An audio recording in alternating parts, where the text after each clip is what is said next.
Hello, friends, and thank you for joining me here at Non-Toxic Home. As always, I'm coming at you from our Non-Toxic Home, and I am glad that you're here. This video is part of the series in which I am sharing how to do your own research. We get a lot of questions about a wide variety of topics, and hopefully this series will help empower you to do your own research.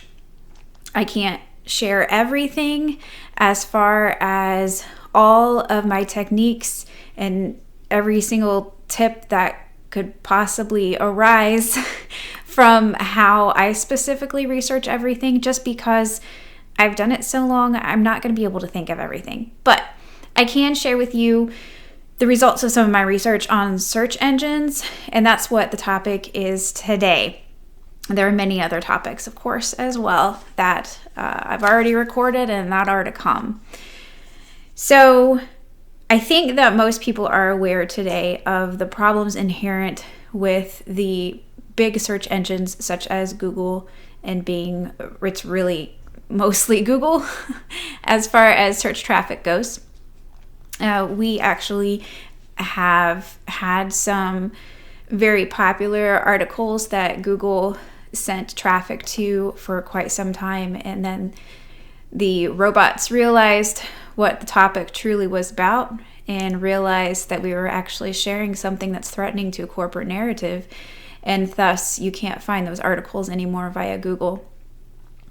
So if you haven't already researched or watched documentaries about the sort of hanky-panky that Google is involved with, love you, Google, then there's a relatively recent series called The Dead Internet Theory. You can search for that on Odyssey or on YouTube. I've seen it posted in both places. It's a 3-video series, and the videos are not that long, but the first couple of videos I've watched. I haven't seen the third one, but it reflects a lot of the experience that I've had, that we've had as website owners, actually. So I recommend, again, that's The Dead Internet Theory. It sounds kind of bizarre, the name of the theory, quite frankly, but it's highly recommended. If you aren't signed up for our newsletter already, please head over to our website and do so. It's free. It goes out Saturday mornings at 7:30 a.m. It's not every Saturday that it is live and sent out, but I do send additional information, articles, etc., that I don't share to social media and such in that newsletter. So we've already talked about Google. I'm not gonna talk much about Google because there's so many fantastic documentaries out there that do so.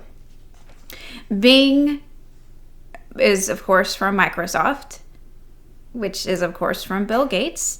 If you don't know the problems inherent with Bill Gates, the last I knew, the Corbett Report had a pretty good documentary on his work, I guess you would say. And actually, in 2011, the New York Times ousted him as basically just an incredible astroturfer. That's not something you want to be known for. But that's how he operates. That's how the billionaires operate. I didn't design this wicked world, so don't blame me. So Bing, again, I'm not even gonna really discuss it much. It's from Microsoft, so what more do you really want to know as far as that search option goes? Start page is actually a Google scraper, so it's pretty much identical to Google, so I don't recommend start page. DuckDuckGo I used to use. However, it did use Microsoft's Bing search engine, but it did give me different results than searching on Google. So I used to use it, but again, this is past tense. The reason that it's past tense is that recently the owner came out, or I don't know if it was the owner or the CEO of DuckDuckGo came out and said that they're now going to start, quote, fighting misinformation, end quote, about Ukraine and whatever is going on over there. So anytime a company representative declares that they're going to start fighting misinformation, then you know that they're going to that's code for telling you that they're going to start hiding information from you. And DuckDuckGo already obfuscated a lot of our posts, a lot of our articles on our website that are contrary to the corporate narrative. So another one is Quant, Quant. I didn't write down, I can't remember what the issue was with that. I think it's either a Google scraper or a Bing scraper as well. But there's something problematic with it. I don't even remember now. So there are those. There are some other options. There's brave.com. And when I tried that, I had mixed results in regards to non-native EMF related research. So it didn't really work well for that topic. I don't like brave.com because there's only one page of search results. You can't access beyond one page, and I don't like that at all personally. Now, Google, of course, has been very open that their intention is to make it so that when you search on there, you get one answer. Like if you ask Alexa a question, for example, then you get one answer. And so that's what Google's goal is, to give you one answer. And so we've seen a lot of silencing of different voices on Google, and that includes ours as well. But Google does still send us traffic for some posts, but not others. Others they have blacklisted. Eventually, they'll completely blacklist our website in entirety. Also, with Brave, there is outdated information on there regarding natural health. And some of the results when I was researching natural health things on there as a test were just irrelevant. I didn't know why I was getting those results. So I don't recommend Brave because it didn't work well, quite frankly. Another option is SwissCows.com. And I didn't have much experience with this option, quite frankly. But I did test it. I did experiment with it. And so it was better than Brave as far as EMF-related topics go and EMF-related research. But in regards to natural health, it was mostly propaganda when I was trying to use it to search and test on there. So I don't really recommend Swiss Cows either. And I don't know exactly what they use. I don't believe they use Google or Bing, really. But I don't recall precisely how their website operates. Another option is SearX, SearX. I'm not a computer geek.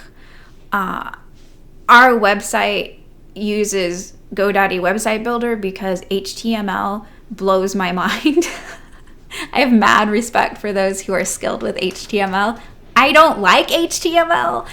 I don't like dealing with ones and zeros and all of the computer code stuff. So for me personally, SearX is too complex.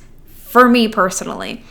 One of the nice things about it, if you are apt, skilled in that arena, or open to learning more as to how to use that sort of thing, which I'm not, I have limited time online, is that you can actually host your own search engine. The programming is open source, so you can host your own search, which is pretty cool in my book. But again, that's way over my head.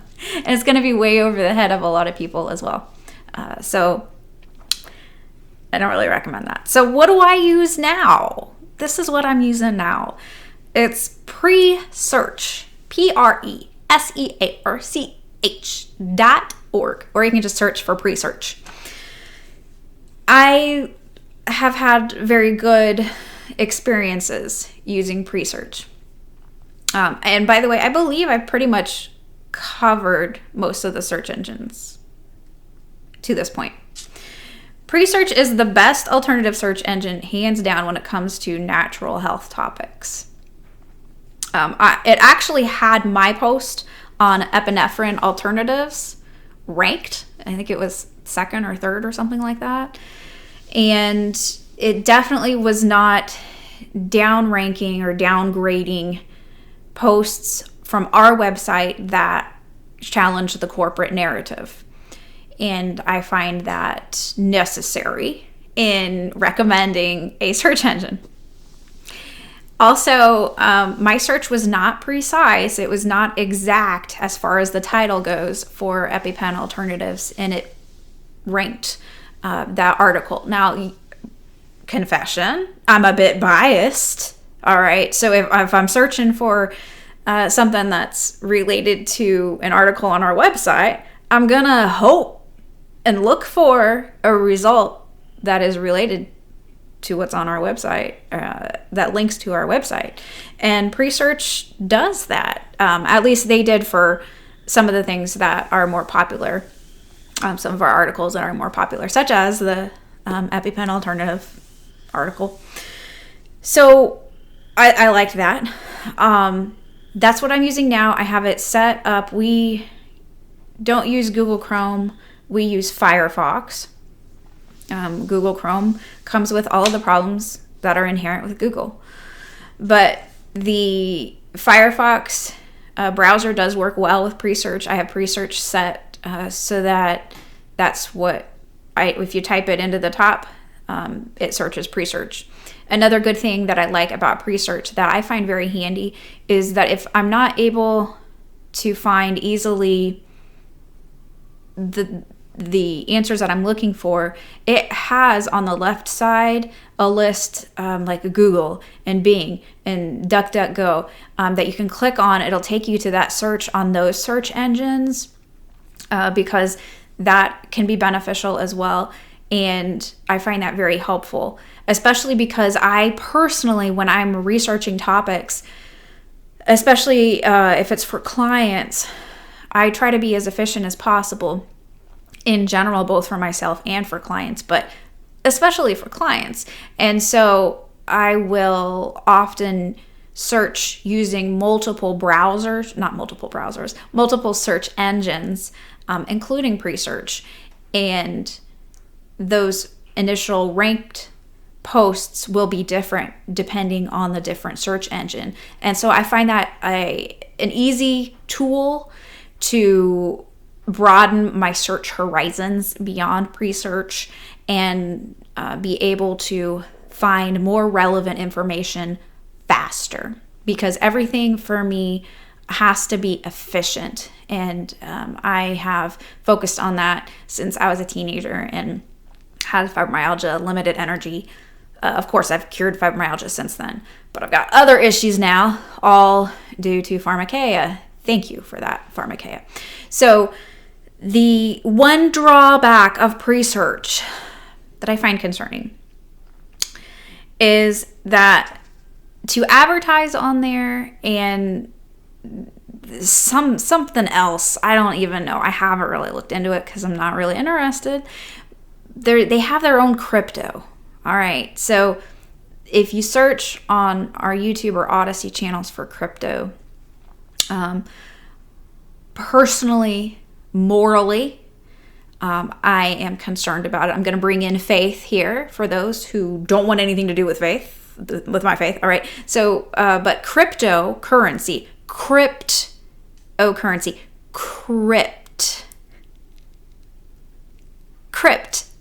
death.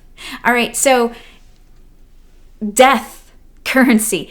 Why would you want anything to do with something in regards to death? I understand this is not a popular statement, but if you have eyes to see and ears to hear, you should be thinking, oh wait, one world monetary system is coming.